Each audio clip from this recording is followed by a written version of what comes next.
කොළඹ ජීවිතේ මගේ පළවෙනි අදිතාලම දාන්න මම මාලාබේට ආවේ. හිතේ ලොකු බලාපොරොත්තු ගොඩක් තියාගෙන මට වයස 26යි. ගමෙන් කොළඹට ඇවිත් ජොබ් එකක් කරන එක ලේසි නැහැ කියලා මං දැනගෙන හිටියා. ඒත් මම අභියෝග වලට බය කෙනෙක් නෙවෙයි. ජොබ් එකක් සෙට් වුණාම මට ලොකුම ප්‍රශ්නය උනේ නවතින්න දැනක් හොයාගන්න එක. මාලාබේ ටවුන් එකවට බෝඩින් කාමරයක් හොයන එක ලේසි උනේ නෑ. දවස් ගානක් හොයලා අන්තිමේදී ටවුන් එකට ටිකක් ඇතුළට වෙන්න බෝඩින් කාමරයක් හම්බුණා. ඒක ලොකු සැප පහසු තැනක් නෙමෙයි. ඒත් මගේ අතේ තිබ්බ සල්ලි වලට ඒක තමයි හොඳම තේරිම. නාන්න තිබ්බ එළිය වෙනම. බෝඩින් මේ ඇන්ටි රමණී ඇන්ටි අවුරුදු 42 45 විතර ඇති. එයාව දැක්කහම මට හිතුණා හොඳ කෙනෙක් කියලා. මං ගාන කතා කරලා සේරම සෙටල් කරලා දවස් දෙකකින් මගේ බඩුත් තරම් බෝඩින් මට ගියා. මම බෝඩින් මට ගිහින් කෝල් කරාමයි දැනගත්තේ රමණී ඇන්ටි ගෙදර නැති බව. අයියෝ රොෂාන් කලින් කියන්න තිබුණනේ ගෙදර කවුරුත් නැහැ. කමක් නැහැ ඇන්ටි. මම ඉන්නම්. පැයක් දෙන්න මම එනවා. එහෙම කියලා ඇන්ටි මට කාමරේ යතුරු දීලා පන්සල් යනවා කියලා ආයෙම ගියා. උහුම කාලේ ගෙවිලා ගියා. රමණී ඇන්ටි පන්සල් යන ඒ ගමේ තත්ත්වයක් තියන්න කෙනෙක් බව මට තේරුණා. ඇන්ටි කාන්තා සමිතියේ ලේකම්. අංකල් රජේ රැස්සාවක් කරන කෙනෙක්. උදේ 5ට ගියාම රෑ 8ට විතර එන්නේ. ඒත් කාටවත් කරදරයක් නැහැ. රමණී ඇන්ටි උදේම උයනවා. මටත් කෑම එකක් දෙන්න කියලා මං ඇන්ටිට කිව්වා. කඩේ කෑම එපා නිසා ඒ සල්ලි ඇන්ටිට දෙන්නත් මං කිව්වා. ඇන්ටිත් ඒකට කැමති වුණා. උදේට මට තේ එකක් දුන්නා. හැමදාම තේ එක හදලා ගෙනත් දෙන්නේ ඇන්ටි. ඇන්ටි ඇඟ වැහෙන්නම හවුස් කෝට් එක දාලා ඉන්නේ. වයස වුණත් අමුතු ලස්සනක් ඇන්ටිට තිබුණා. මං ඉතින් මගේ පාඩුවේ හිටියා. මටත් කිසිම සම්බන්ධයක් තිබුණේ නෑ. ඇන්ටිලගේ එකම ළමයා රට ගිහින්. මේ රටේ වුණ දේවලුත් එක්ක යාලා ළමයාව රට යවලා. ඔහොම කාලේ ගෙවිලා ගියා. මාසෙකට විතර පස්සේ දවසක් ආවා. ටික ටික ඉතින් මං ඊ ගෙදරම කෙනෙක් ගානට වැටුණා. ඒක සෙනසුරාදා දවසක්. සෙනසුරාදා කියන්නේ ඉතින් මං කැමතිම වැඩ නැති දවසක්. දවසම බෝඩින් මේ ඉන්න මං මොකක් හරි බලන්න පටන් ගත්තා. ඒත් ඉතින් හරියට බලන්න chance එකක් එන්නේ නිවාඩු දවසේ තමයි. දොර ජනේල් වහලා ඇඳම් ටික අයින් කරලා දාලා මොකක් හරි බලන්න පටන් ගත්තා. ඉතින් ඔහොම ඉද්දී ගෙදර එකපාරම රොෂාන් කියද්දි දොර ඇරුණා. කවදාවත් රමණී ඇන්ටි හැම ඇවිත් නැහැ. මටයි රමණී ඇන්ටිටයි කර කියා ගන්න දෙයක් නැහැ.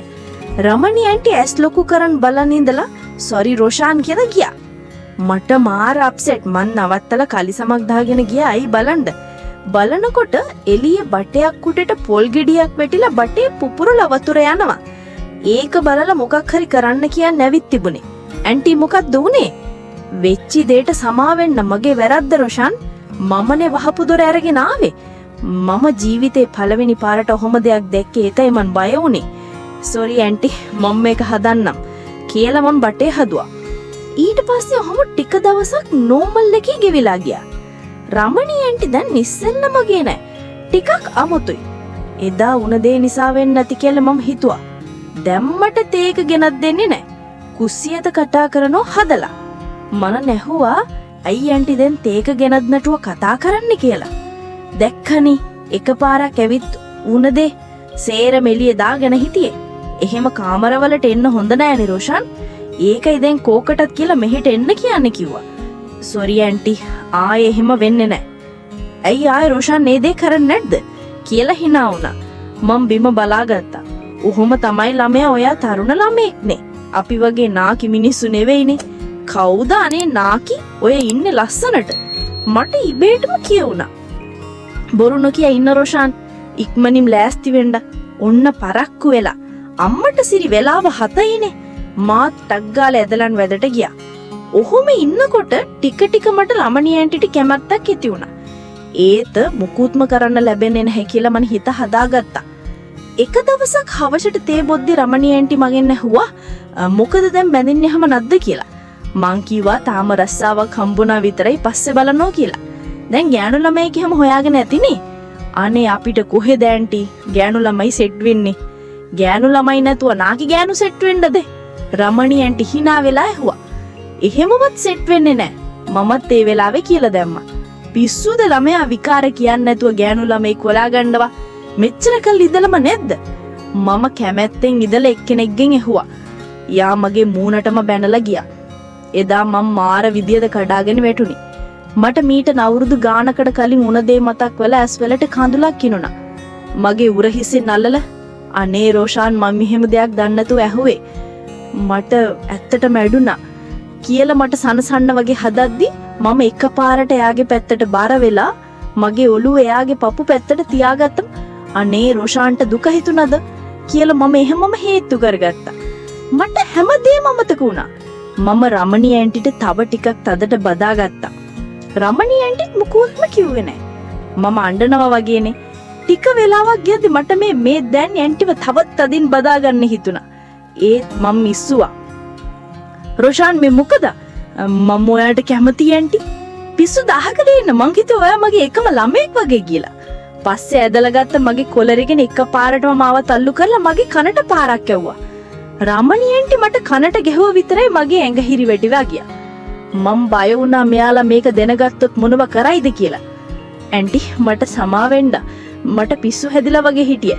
මම ආයි කවදාවත් එහෙම කරන්නේ නැහැ. රමණී ඇන්ටි මන් දිහා පිළිකුලෙන් බලලා තමුසිය වගේ පිරිමින්ට හොම තමයි.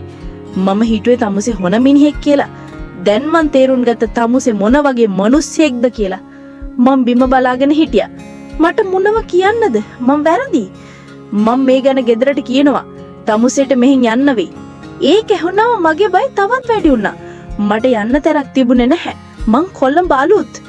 ඇන්ටි එහෙම කරන්න එපා. මට යන්න තැනක් නෑ. මං වාට අතපය වැඳලා කියන්නම් කාටවත් කියන්න එපා. රමණී ඇන්ටි ටිකක් වෙලා මන් දිහා බලන් හිටියා. මට තේරුණා එයා මොකක් හරි කල්පනා කරනවා කියලා. හරි. මං කාටවත් කියන්නේ නෑ. ඒ තමුසේ මං කියන දේ අහන්න ඕනේ. හා ඇන්ටි ඔය මොනවා කිව්වත් මං කරනවා. තමුසේ මට සේවයක් කරන්න ඕනේ. මොන සේවයක්ද ඇන්ටි? ඒක මං පස්සේ කියන්නම්. දැනට මෙහෙන් යන්න. මට තමුසේ දැකලත් එපා වෙලා ඉන්නේ. මං කාමරයට ගිහින් ඇඳුම් ටිකක් දාගෙන එළියට ආවා. රමණී ඇන්ටි මං දිහා බලන් හිටියා. තමුසේ හිතන්න එපා මන් ඒක අමතක කරනවා කියලා. මං දවසක තමුසේට කියන්නම් මට මොන සේවයක් දෝනේ කියලා. මං ඔළුව වනලා එතනින් ගියා. මට මාර කලකිරීමක් දැනුණා. මං කරපු වැඩේ ගැන මට මං ගැනම ලැජ්ජ හිතුණා. පහුදා මං වැඩට ගියා. මගේ හිතේ තිබුණේ බය විතරයි.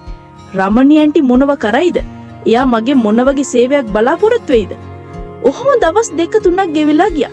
රමණී ඇන්ටිගෙන් කිසිම ආරංචියක් නැති නිසා මං හිතුවා එයා මට සමාව දුන්නා කියලා. ඒත් මං වැරදි. සතියකට පස්සේ දවසක් මම වැඩ ඇරිලා තේ බොන ගමන් රමණී ඇන්ටි එක්ක කතා කර හිටියා. රෝෂාන් මට වාගේ මුදව්වක් ගන්න පුළුවන්ද? මොකද ඇන්ටි? මගේ ගෙදර වත්තේ පොඩි වැඩ ටිකක් තියෙනවා. ඒ ටික කරලා දෙන්න පුළුවන්ද? පුළුවන් ඇන්ටි. මං හෙට නිවාඩු දවසේ ඇවිත් කරන්නම්. ස්තුතියි රෝෂාන්. පහුවදා මං රමණී ඇන්ටිලගේ ගෙදරට ගියා. රමණී ඇන්ටි මට වත්තේ වැඩ ටික පෙන්නුවා. මම වැඩ ටික පටන් ගත්තා. වැඩ කරලා ඉවර වෙද්දි දවල් වෙලා තිබුණා. රමණී ඇන්ටි මනේ කණ්ඩෙන්න කිව්වා. මං ගිහින් රමණී ඇන්ටි එක්ක බත් කෑවා. රෝෂාන් අද රැටත් මෙහෙ ඉන්නවද? ඇයි ඇන්ටි? මට තනියම බයයි ගෙදර කවුරුත් නැහැ. මට ටිකක් අමුතු ගතියක් දැනුණා. රමණී ඇන්ටි මාව ආයෙත් පාවිච්චි කරන් හදනවද? මං අද යන්නම් ඇන්ටි. හරි රෝෂාන් එහෙනම් පරිස්සමින් ගිහින් එන්න. මං එදා ගෙදර ගියා. මට නිින්ද ගියෙත් නැහැ. මං කල්පනා කළේ රමණී ඇන්ටි මාව මෙහෙට ගෙනාවේ ඇයි කියලා. පහුදා උදේ රමණී ඇන්ටි මට කතා කරලා එයාද ගෙදරට එන්න කිව්වා. මං ගියාව රමණී ඇන්ටි මට කිව්වා එයාට මගෙන් සල්ලි ටිකක් ඉල්ල ගන්න ඕනි කියලා. මට හදිසියව ලොකු වියදමක් කරන්න තියෙනවා. ඔයා ගාව සල්ලි තියෙනවා නම් මට ටිකක් දෙන්න පුරවන්න. මට එච්චර සල්ලි තිබුණේ නැහැ. ඒත් මම රමණී ඇන්ටිට උදව් කරන්න තීරණය කළා. කීයක්ද ඇන්ටි ඔයාට ඕනේ? රුපියල් 50000ක් වගේ දෙන්න පුරවන්න. මට ඒ ගාන එකපාරට දෙන්න අමාරුයි. ඒත් මං කොහොම හරි සල්ලි ටික හොයලා රමණී ඇන්ටිට දුන්නා. රමණී ඇන්ටි සල්ලි අරගෙන මට ස්තුති කළා. මට හිතුනේ යා මාව ටික ටික විශ්වාස කරන්න පටන් අරන් කියලා. ඔහොම කාලේ ගෙවිලා ගියා. රමණී ඇන්ටි මට ගොඩක් උදව් කළා.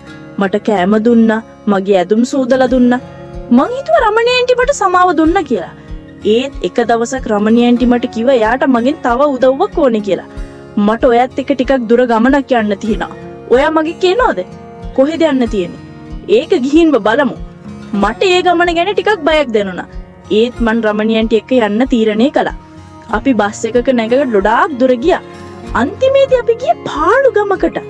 ඇයි අපි මෙහා ආවේ ඇන්ටි? මෙහි තමයි මගේ නෑදෑ ගෙයත් ඉන්නේ. මට යාළුවෝ බලන්න ඕනේ. අපි ඇන්ටිගේ නෑදෑ ගෙදරට ගියා. එතනින් ගොඩාක් අය හිටියා. යාළුවා අපිව හොඳට පිළිගත්තා. එදා රෑ අපි එහෙ නවතුණා. මට නිින්ද ගියෙත් නෑ. මං කල්පනා කළේ රමණී ඇන්ටි මාව මෙහෙට ගෙනාවේ ඇයි කියලා. පහුදා උදේ රමණී ඇන්ටි මට කිව්වා එයාට මගෙන් උදව්වක් ඕනේ කියලා. මට ඔයත් එක්ක කතා කරන්න දෙයක් තියෙනවා. අපි ගෙයින් එළියට ගිහින් වත්තට ආවා. මම ඔයාව මෙහෙට ගෙනාවේ මගේ ලොකු ප්‍රශ්නයක් විසඳගන්න. මොකක්ද ඒ ප්‍රශ්නේ ඇන්ටි? මගේ මහත්තයා මට ගොඩක් කරදර කරනවා. එයා හැමදාම බීලාවිත් මට ගහනවා. මට රමණී ඇන්ටි ගැන දුක හිතුණා. මට ඔයාට උදව් කරන්න පුළුවන් මොනවා හරි තියනවද ඇන්ටි? ඔව්. මට ඔයාව මගේ මහත්තයාට පෙන්වන්න ඕනේ. එයා හිතන්න ඕනේ අපි දැන් ආදරේ කරනවා කියලා. මට එකපාරටම තේරුණා රමණී ඇන්ටි මාව මෙහෙට ගෙනාවේ ඇයි කියලා. එයාට ඕනේ මගේ උදව්වෙන් එයාගේ මහත්තයාව බය කරන්න. එහෙම කරොත් ඔයාගේ මහත්තයා මට කරදර කරයිද ඇන්ටි? බය වෙන්න එපා. මම ඔයාව බලා ගන්නම්. මං ටිකක් කල්පනා කරා මට රමණී ඇන්ටිට උදව් කරන්න ඕනේ කියලා හිතුණා. හරි ඇන්ටි. මං ඔයාට උදව් කරන්නම්. එදා හවස රමණී ඇන්ටිගේ මහත්තයා ගෙදර ආවා. එයා බීලා හිටියේ. රමණී ඇන්ටි මට එයාගේ ළඟින් ඉඳ ගන්න කිව්වා. රමණී ඇන්ටිගේ මහත්තයා මාව දැකලා පුදුම වුණා. රමණී ඇන්ටිගේ මහත්තයා කවුද මේ මිනිහා? මොකද මෙයා මෙහෙ කරන්නේ? මෙයා මගේ යාළුවෙක්. අපි දෙන්න ආදරය කරනවා. රමණී ඇන්ටිගේ මහත්තයාට හොඳටම තරහ ගියා. එයා මට ගහන්න ආවා. ඒත් රමණී ඇන්ටි එයාගේ අතින් අල්ලගත්තා. ඔයා එයාට ගැව්වොත් මම පොලිසියට කියනවා. රමණී ඇන්ටිගේ මහත්තයා බය වෙලා මාව අතහැරියා. එයා ඇන්ටිට බැනලා ගෙහෙන් එළියට ගියා. රමණී ඇන්ටි මම දිහා බලම් හිටියා. එයාගේ ඇස්වල කඳුළු තිබුණා. ස්තුතියි රෝෂාන්. ඔයා මට ලොකු උදව්වක් කළා. කමක් නෑ ඇන්ටි. එදා රාය අපි දෙන්න එහෙ නැවතුණා. පහුදා උදේ රමණී ඇන්ටි අපි දෙන්න ආපහු කොළඹ ආවා. ඒ ගමනින් පස්සේ රමණී ඇන්ටි මට ගොඩක් හොඳින් සැලකුවා. එයා මාව එයාගේ පවුලේ කෙනෙක් වගේ බලාගත්තා. ටික කාලයක් යද්දී ඇන්ටිගේ මහත්තයා වෙනස් වුණා. එයා බීම නවත්තලා ඇන්ටිට හොඳින් සැලකන්න පටන් ගත්තා. රමණී ඇන්ටි මට කිව්වා එයා ගොඩාක් සතුටින් ඉන්නවා කියලා. මටත් සතුට හිතුණා ඇන්ටිට උදව් කරන්න ලැබුණ එක ගැන. අන්තිමේදී මං රමණී ඇන්ටිගේ බෝඩිමෙන් අයින් වෙලා වෙන තැනකට ගියා. ඒත් අපි දිගටම යාළුවෝ විදියට හිටියා. රමණී ඇන්ටි මට ජීවිතේ පාඩමක් ඉගෙනුවා. මං තේරුම් ගත්තා අපි හැමෝටම වැරදෙන තැන් තියෙනවා කියලා. ඒත් අපි ඒ වැරදි වලින් ඉගෙනගෙන හොඳ මිනිස්සු වෙන්න ඕන. අදට ගිහින් එන්නම් යාළුවනි. අද කතාව හොඳයි නම් ලයික් එකක් දාගෙන